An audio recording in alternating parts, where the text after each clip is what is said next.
But today we're still on our relationship series. And over the past couple of weeks, we've been bringing the awareness to the change in relationships today versus what they looked like, 30, 40, 50 years ago.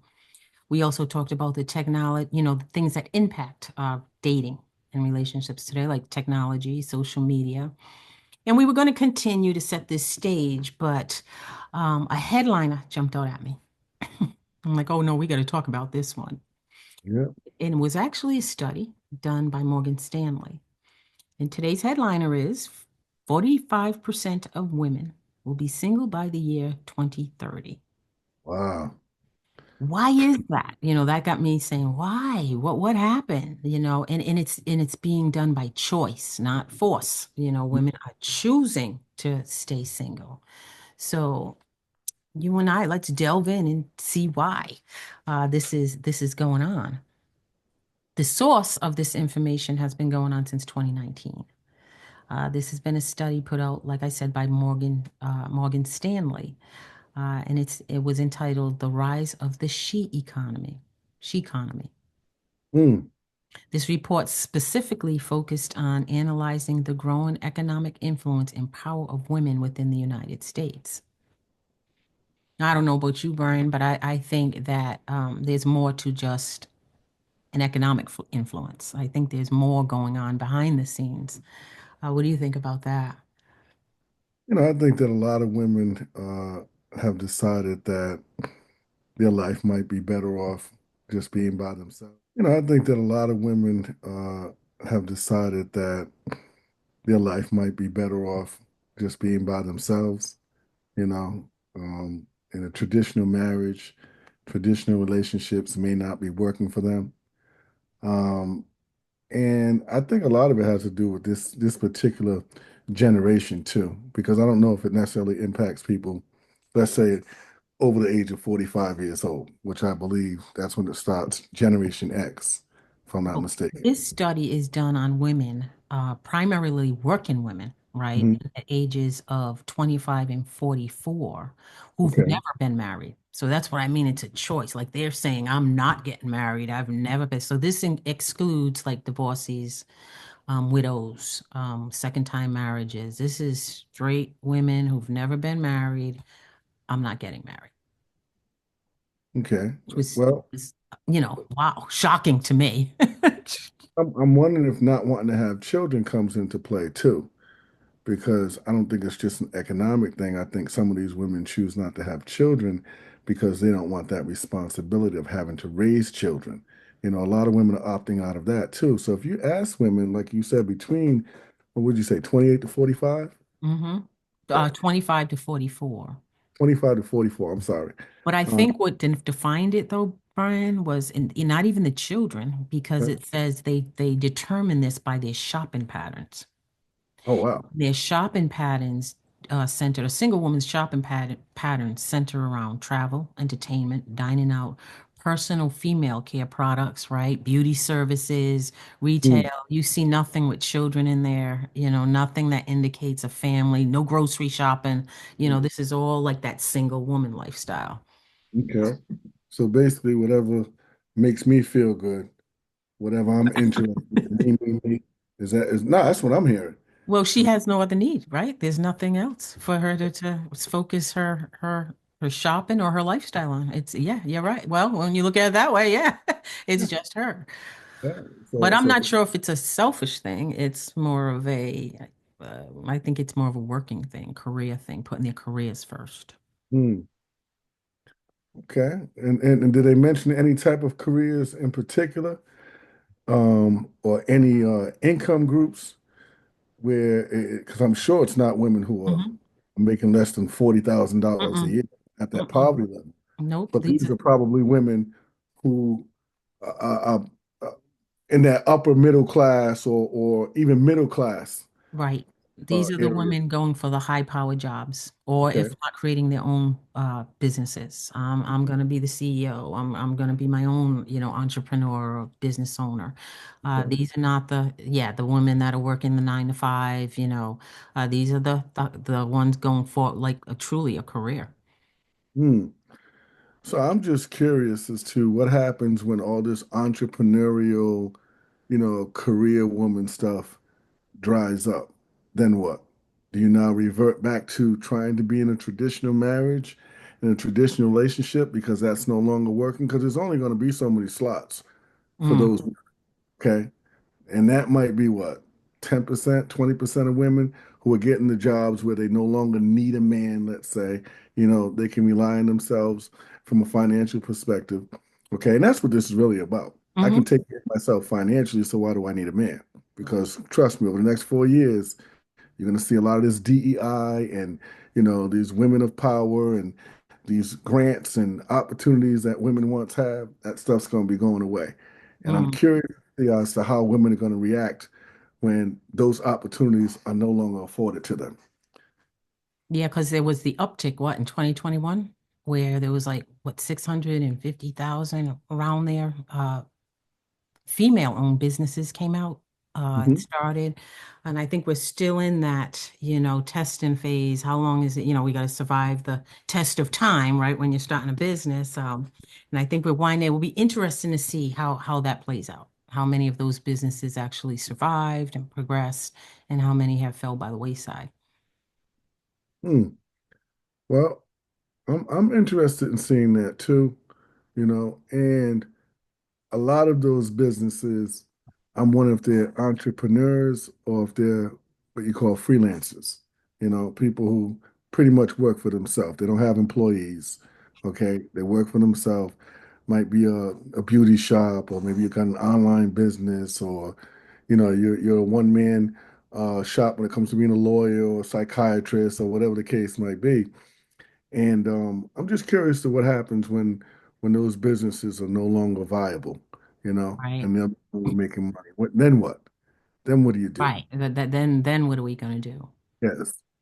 Um, and I think that yeah, women empowerment and owning your own business and all that, I think it's a great thing. I don't have a problem with it at all.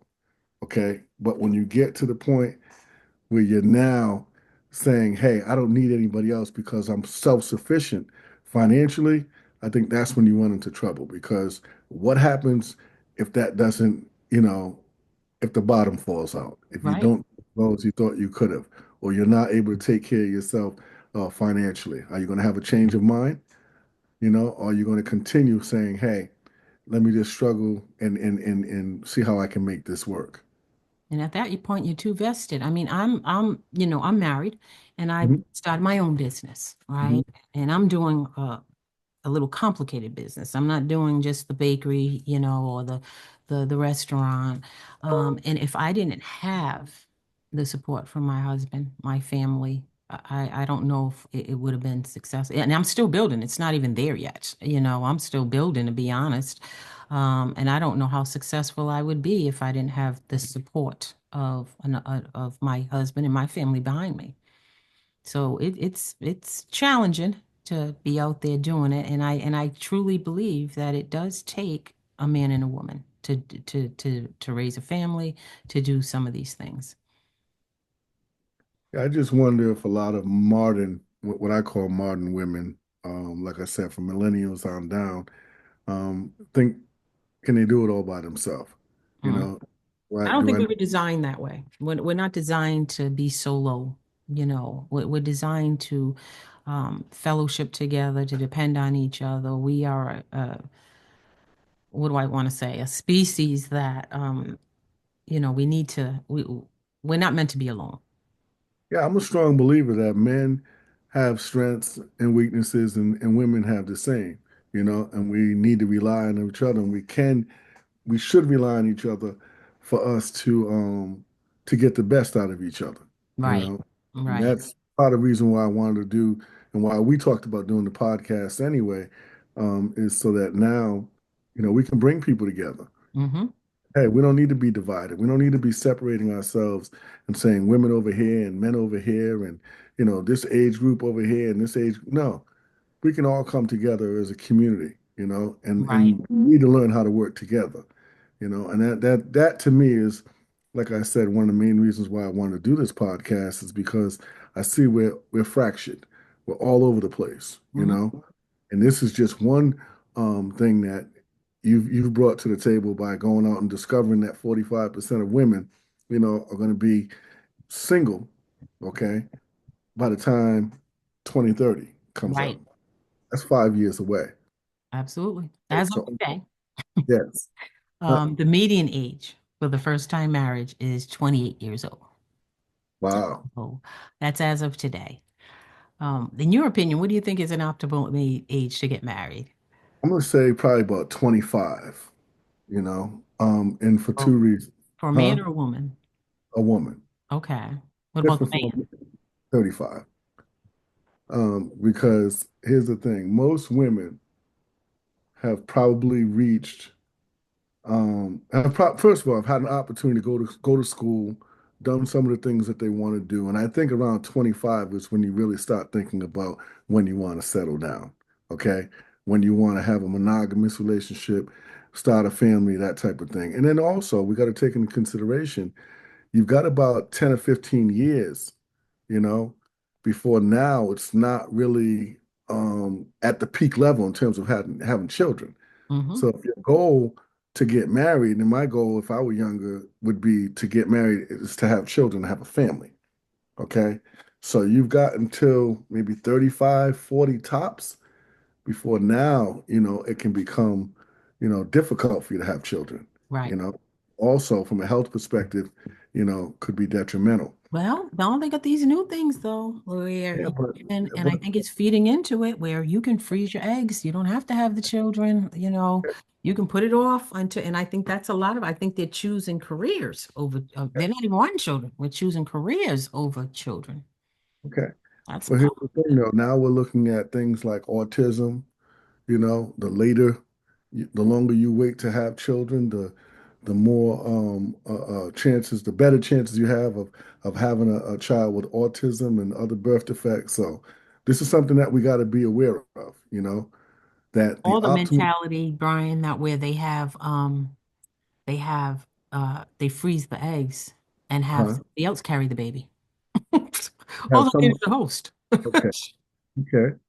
I mean, it's getting out there. I've heard women say that I'm not having the baby. I'll freeze my eggs and I'll come back at it when I'm ready and my career is up and running, and I'll have somebody else to carry the baby for me. So what are you gonna be, 40, 50? Right. That's a lot of energy. Children have a lot of energy. Yeah. So you're gonna be 40, 50 years old trying to take care of a toddler? Yep. That's not, nah, that's not gonna work. I had a child when I was in my early 20s, and that was difficult for me then. I can only imagine what it would be like as a man over 50 years old trying to, you know, run around with a young child. That's not gonna work. Oh, and they grow up to be teenagers too. There's the lovely teenage stage. And, and then is it fair to the child? Because now, you know, if you're doing this at 45, 50 years old, we only have so much time that we're going to be on this earth. Right. So is it fair to just give that child, 20 to 30 years and now, you're leaving this earth? I don't think that's really fair. And I think we need to look in terms of not just what's best for ourselves, you know, but what's best for everyone. Right. Um, and then I mentioned to you earlier about what the optimal age is for a man, which I believe is around 35, because I don't Mm. think men really become who a man is, who he's supposed to be until he's around 35 years old. Hmm. Mentioned this before, there's almost like a light that goes on in your head when you turn 35. You start to become more responsible, more willing to settle down. You realize that you're reaching the halfway point of your life. Many of us have children by that time. So there's a lot that happens. And we have an opportunity to not only mature mentally, physically, but also get to the point where financially we're not a lot more stable as well. You Right. know, it's often difficult for a young man to become financially stable in his 20s.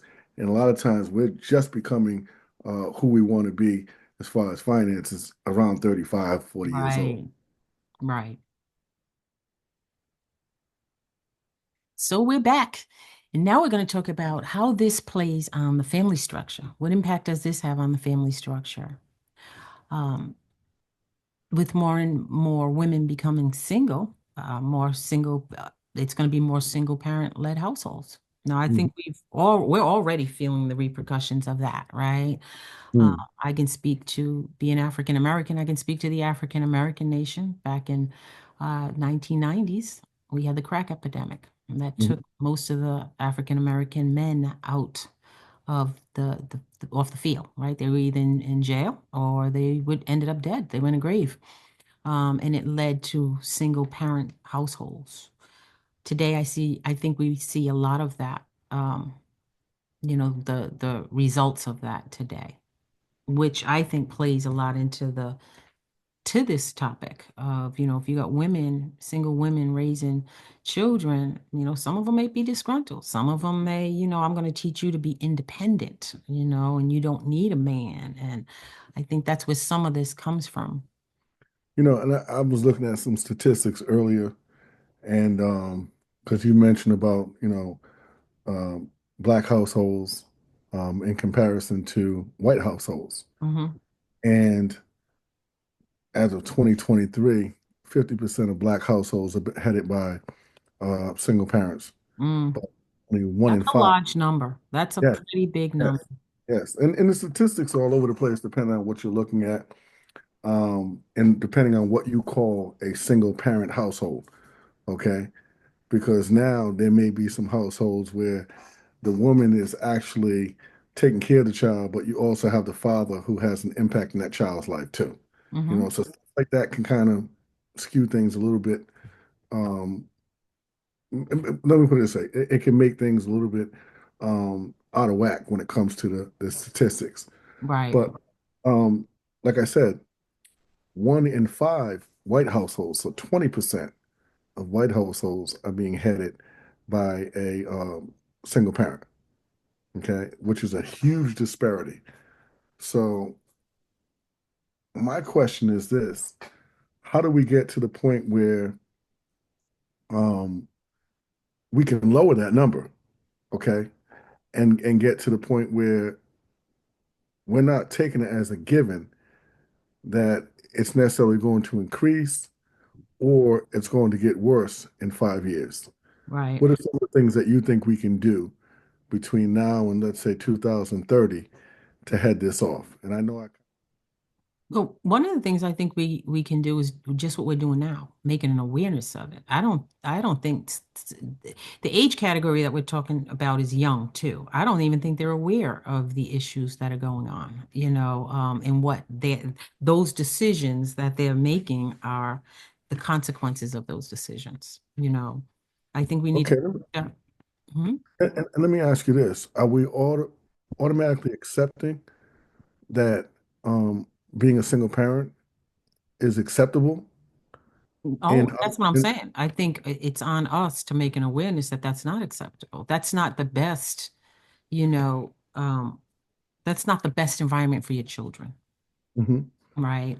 That child is already being born into a disadvantage, less income, right? When it's a single family, or one person supporting, and especially if you have multiples, right? What really are those children? The income is cut down.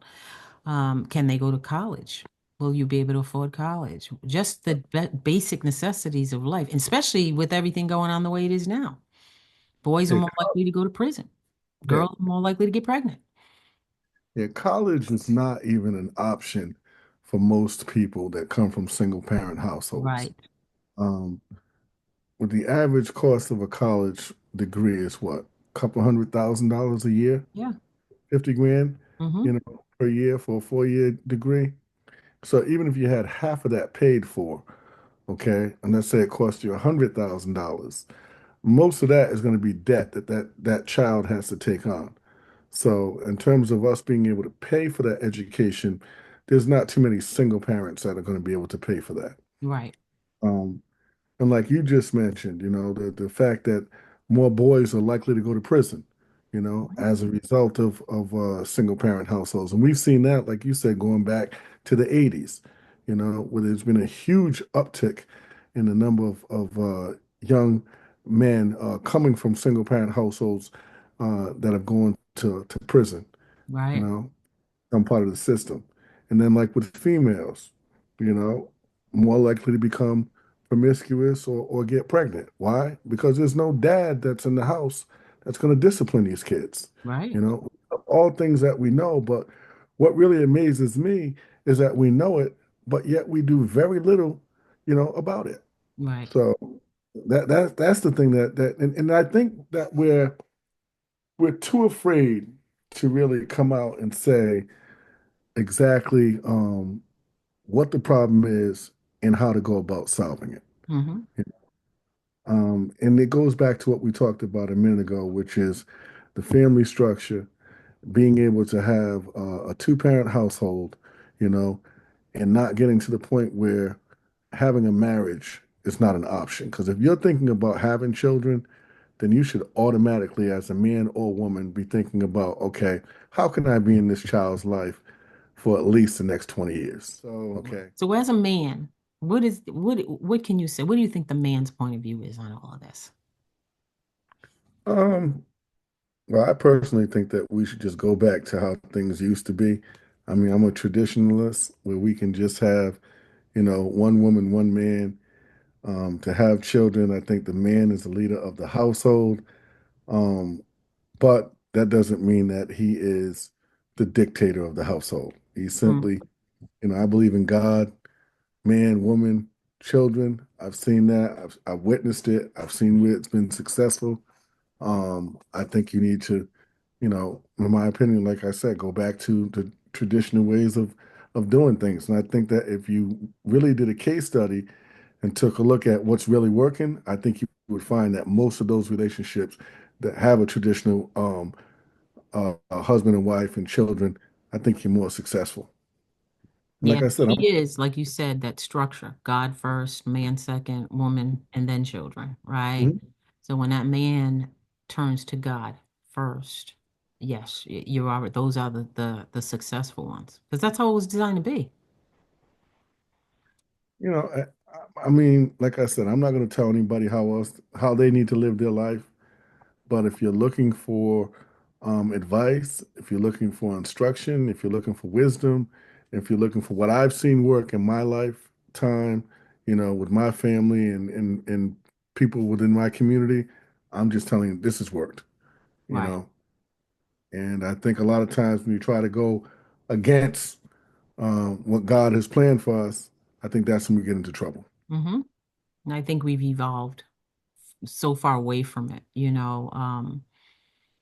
to the point where we all have, I mean, if you really look at it, the men's point of view, they're really saying, women, you're doing too much, right? You're competing with us. Yeah. You're not doing, you're not taking care of our children. You're not taking care of the house. You're complaining. I mean, all we hear is complaint, complaint, complain, and you're out there. From the women's point of view, the women saying, I have no stability in men. Men have failed when it comes to leading the house. So I'm going to do it myself. And we're on two totally different spectrums. But when you think about it, it's all going back to the same thing, right? If we all go back to that traditional way of how it was designed, it will work out. I'm just curious as to um, what women see as being leadership, you know.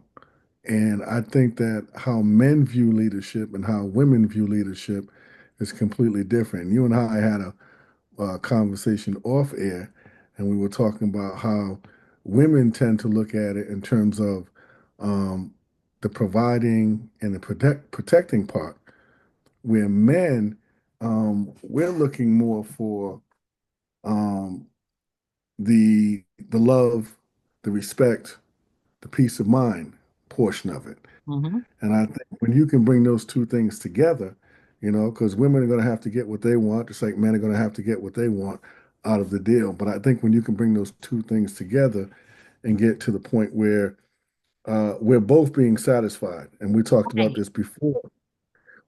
this before, where if you simply want that other person to be happy, Okay. I think a lot of this falls into play. Like if I generally want my wife or significant other to be happy and vice versa, and I'm supportive of her and she's supportive of me, I don't think we're going to have as many issues as opposed to somebody saying, okay, I'm going to do it my way and I'm going to do what's best for me. Right.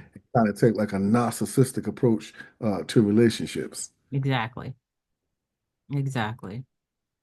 Well, I think that no matter how we look at it, right? The one thing that is a truth about this, and it is becoming a bigger issue, right? It's becoming the norm, actually. Um, how can businesses accommodate the growing economy? One of the ways that they can, accommodate this is by understanding the spending habits of single women and teach them how to manage and invest in money, because that's probably going to be the first thing they need to understand with a prior going back, the men doing it. Now that's one of the first things that the woman is going to have to be taught, right? Manage. If you're going to grow in business and go that route, the career, you have to know how to manage and invest your money correctly. I think that, if you have discipline when it comes to spending money and when it comes to managing and investing, um, I think that it really um, impacts the rest of your life. You Mhm. know what I'm saying? Um, I used to work for a company called Consumer Credit Counseling Service of Atlanta, and I did one-on-one sessions with clients when I was younger. And then I went out into the community. I do financial presentations to teach people about money management, credit, housing, how to purchase a home, all that type of stuff pertaining to personal finances. And I was amazed at the number of people who really had no clue how to manage money, how to spend money, how to manage credit, Oh, how yeah. to buy a home. So all of these things come into play. So if we're in a in a society where women are making, let's say, 80, $100,000 plus per year, that's nothing for a woman to make that kind of money in today's economy. Hmm. Okay. But now you're spending every single dime that you have. Like what's weird to me is the number of people who have a job, right? Who have an opportunity to invest in their 401k, and instead of maxing it out, they're contributing almost nothing to it. Hmm. Okay. So you're not doing anything to invest in your future or to invest in your retirement. And the Right. only thing you're going to be relying on is Social Security. Hmm. So you're living this lavish lifestyle. You're having the opportunity to enjoy yourself, now. But 20, 30 years from now, when you go to retire, the only thing you're gonna have is a Social Security check. Right. So just learning how to invest and learning how to spend money now is very important. And one of the things that we're dealing with that's a huge issue in this country right now is the housing issue. And I heard one of the congresswomen say that the biggest issue we have in this country is housing. And it is one of the biggest issues. I will admit that, you know. And I believe, is it 50 or 60% of our income is being spent towards housing? 60, if not more now. As a real estate person, I was Hmm. kind of relying on you for that, you know. Hmm. So if It is we're, becoming an issue. It's affordable housing is yeah, an issue, right? so the more we're spending towards these necessities and towards housing and transportation and so forth, the less um the less disposable income we're going to have, to be able to spend money on the things that we like. And what I find is, in just dealing with clients and doing taxes and so forth, is that a lot of these women that are part of the she economy are going out and, like you said, eating out, traveling, you know, buying the luxury items first, okay? And they're putting all this other stuff on the back burner. Right, right. Okay. So now the housing, the investment, the savings, all of that is secondary. And Hmm. what's most important is for me to live this lavish lifestyle, especially to show other people that I'm able to live this lifestyle and I'm making this kind of money that affords me the opportunity to go to the steakhouse, maybe go to Cancun, drive the BMW or what have you, you know. And so my thing is that I've always learned how to live within my budget. So Hmm. if I made $100,000 a year, I lived off $100,000 budget. But if I made $30,000 a year, I lived off a $30,000 budget. And I was always able to make that adjustment. Why? Because I didn't give a damn what other people thought in terms of me trying to impress people. Right. You know, so if you can get to the point where you're not worried about how you impress other people, a lot of this stuff will take care of itself. Mm. Because I think too often we're too busy trying to front for the gram, okay, Instagram, or getting to the point where we're trying to impress other people and make it seem like we're living a better life than what we actually are. Right. And not And understanding that money, the study, there is a study on money that you have to understand how to spend your money, invest your and multiply your money. I would recommend anybody going into entrepreneurship, man or woman, to take a finance course first, asset protection, and a tax course. Be versed in your finances and know how to allocate your money correctly. So yes, you are not at retirement age and there's nothing there. You're just collecting Social Security. let me just tell you, it's not as expensive as you think. A lot of Mhm. community colleges offer courses, right? And there also are some nonprofits like, let's say, a consumer credit counseling service, and I think it's called ClearPoint here in Atlanta. And you can just simply say, nonprofit, go and do a Google search for nonprofit financial assistance or financial counseling, that type of thing. Sit down and go through it with a financial counselor. And it's a free service that you can do online. You can do it over the telephone, and kind of gauge where you are financially, and they can help you to get on the right track. Trust me. I counseled thousands of people in my life, and I can tell you, many of them walked away saying, "Wow, that was really helpful in terms of me being able to get my life back on track." Mm. I just think having a high school diploma can make a huge difference in one's life. I Hmm. remember going back to when I was working at Consumer Credit about 10 years ago. I was going into Fulton County Prison, and one of the first things I would ask the men and the women is how many of y'all had a high school diploma? Okay. And you would see like 90, 95% of them didn't graduate high school. Right. Clear indication, as to what direction your life might be going in. So if you're not a person with a high school diploma, there's a much higher likelihood of you going to prison, and ending up a statistic similar to what we're talking about today. Right. And Education. go ahead. I'm sorry. Education is, I believe, is a factor. Upbringing is a factor. We Mhm. just talked about that single family, that totally, destroyed, that this is a product of that. I believe that had a big influence on it. The upbringing, the education level. Upbringing is everything, Vanessa, in my Mhm. opinion. I think your formative years when you are, up until you're 18 has such an impact on who you're going to be, moving forward.